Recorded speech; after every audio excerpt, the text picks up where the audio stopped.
శ్రీ గురుభ్యో నమః. ఈ శ్రావణ మాసం లక్ష్మీ కటాక్షం కొరకు మంత్రాలన్నీ తెలుసుకుంటున్నాం కదా. అదే విధంగా ఈ రోజు కూడా కొన్ని మంత్రాలు తెలుసుకుందాం. ఈ రోజు మనం చెప్పబోయేది చాలా మంచివి, అద్భుతమైనవి, ప్రతి ఒక్కరికి ఉపయోగపడేవి, అందరూ కూడా చదువుకోవచ్చు. ఇవి బీజ మంత్రాలైనా సరే మనం పట్టుదలతో అందరూ కూడా చదువుకోవచ్చు. ఎవ్వరికి ఎటువంటి ఇబ్బంది ఉండదు. కాకపోతే లక్ష్మీ కటాక్షం మనకు కావాలి అంటే ప్రతి రాశి వారికి కొన్ని మంత్రాలు ఉంటాయి. ఆ రాశి వారు వాళ్ళకి ఇబ్బంది వచ్చినప్పుడు ఈ శ్రావణ మాసం అనే కాదు, ఎప్పుడైనా సరే 21 రోజుల పాటు ఈ మంత్రాలు నిత్యము జపిస్తే, రోజుకు 108 సార్లకు తగ్గకుండా జపిస్తే మీరు కోరుకున్నవన్నీ కూడా మీకు లభిస్తాయి. కష్టాల నుంచి బయటపడతారు. అదే విధంగా ఉద్యోగంలోని, వ్యాపారంలోని ఉన్నత స్థాయికి వెళ్తారని చెప్పి, మీ చదువు విద్యలో కూడా అనుకున్నవన్నీ కూడా జరుగుతాయి అని చెప్పి తెలియజేసుకుంటూ, మీ అందరికీ కూడా ఇప్పుడు ఏ రాశి వారు ఏ మంత్రం చదివితే వాళ్ళకి లక్ష్మీ కటాక్షం వస్తుందో తెలుసుకుందాం. లక్ష్మీ ఉపాసన అనే గ్రంథములో ఏ రాశుల్లో పుట్టిన జాతకులు లక్ష్మీ కటాక్షం కోసం ఏ మంత్రం జపం చెయ్యాలి అన్న విషయాన్ని వివరించబడింది. శ్రీ మహాలక్ష్మీదేవి అనుగ్రహ సిద్ధి కోసం ఆయా రాశుల్లో పుట్టినవారు చెయ్యాల్సిన మంత్ర జపం నిర్దేశించబడినది. గురుముఖతగా ఉపదేశం పొందిన మంత్రాలు వెంటనే ఫలితాలను చూపిస్తే భక్తి శ్రద్ధలతో చేసే మంత్ర జపం తప్పక మంచి ఫలితాలను ఇస్తుంది. మనం మంచి పని కోసం, మన ఉన్నతి కోసం మనం ప్రార్థించే చేసే మంత్ర జపం చాలా మంచి ఫలితాలను ఇస్తుంది. మన రాశి లేక మన పేరుకు అనువైన మంత్రాన్ని జపిస్తే తప్పక మహాలక్ష్మీదేవి అనుగ్రహానికి మనం పాత్రులం అవుతాం. అందుచేత రాశిని బట్టి మంత్రాలను జపించే వారికి అష్టైశ్వర్యాలు, సుఖ సంతోషాలు చేకూరుతాయి. ఈ మంత్రాలు బీజాక్షర సమన్వితాలు. అందుచేత ఈ మంత్రాలను గురుముఖంగా తెలుసుకొని అభ్యసించిన మహాలక్ష్మీదేవి పరిపూర్ణ కటాక్షం ఉంటుంది. లేదా భక్తి శ్రద్ధలతో మనమే నిష్ఠగా ఒక మంచి రోజు ప్రారంభిస్తే అదే మంచి ఫలితాలు మనకిస్తాయి. ఈ మంత్రాలు త్రిసంధ్యల్లో పఠిస్తే, ధ్యాన ఆవాహనాది షోడశోపచారాలు చేసిన మంచి ఫలితం కలుగుతుంది. ఇక ఏ రాశి వారు ఏ మంత్రం జపించాలో ముందుగా తెలుసుకుందాం.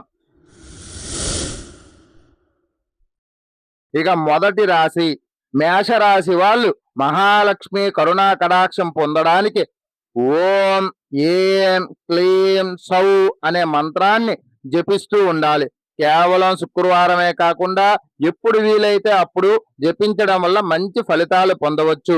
వీరు ఈ మంత్రాన్ని జపిస్తూ అమ్మవారికి ధ్యాన ఆవాహనాలు షోడశోపచారాలు చేసిన మంచి ఫలితాలు వస్తాయి. ఇక రెండవ రాశి వృషభ రాశి. లక్ష్మీదేవి అనుగ్రహం పొందడానికి వృషభ రాశి వాళ్ళు ఓం ఏం క్లీం శ్రీం అనే మంత్రాన్ని జపించాలి. వీరు కూడా ఈ మంత్రాన్ని జపిస్తూ ధ్యాన ఆవాహనాది షోడశోపచారాలు చెయ్యాలి. ఇక మూడోది మిథున రాశి. తమ ఇంటి సిరి సంపదలు కురవాలి అంటే మిథున రాశి వాళ్ళు జపించాల్సిన మంత్రం ఓం క్లీం ఏం సౌ అనే మంత్రాన్ని వీళ్ళు జపిస్తే ధ్యాన ఆవాహన షోడశోపచారాలు చేస్తే వీళ్ళకి మంచి ఫలితాలు వస్తాయి.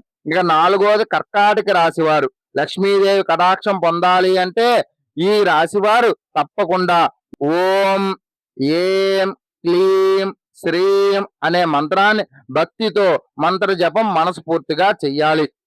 ఇక ఐదోది సింహరాశి వారు లక్ష్మీదేవి అనుగ్రహం పొందాలి అంటే సింహరాశి వాళ్ళు ఓం హ్రీం ఏం సౌ అనే మంత్రాన్ని మనసులో ధ్యానించాలి. నిష్టగా 108 సార్లకు తక్కువ లేకుండా త్రిసంధ్యల్లోని పఠిస్తే వీరికి వేరంగా లక్ష్మీదేవి అనుగ్రహం ఉంటుంది. అలాగే ఆరోది కన్యా రాశి వాళ్ళు మహాలక్ష్మి కటాక్షం పొందడానికి ఆ తల్లిని పూజించేటప్పుడు వీళ్ళు ఈ రాశి వారు జపించాల్సిన మంత్రం ఓం శ్రీం ఏం సౌ అనే మంత్రాన్ని జపిస్తూ ఉండాలి. ఎప్పుడు వీలైతే అప్పుడు లక్ష్మీ నామస్మరణ చేయడం వల్ల ఆ తల్లి కరుణా కటాక్షాలు ఈ రాశి వారు పొందవచ్చు.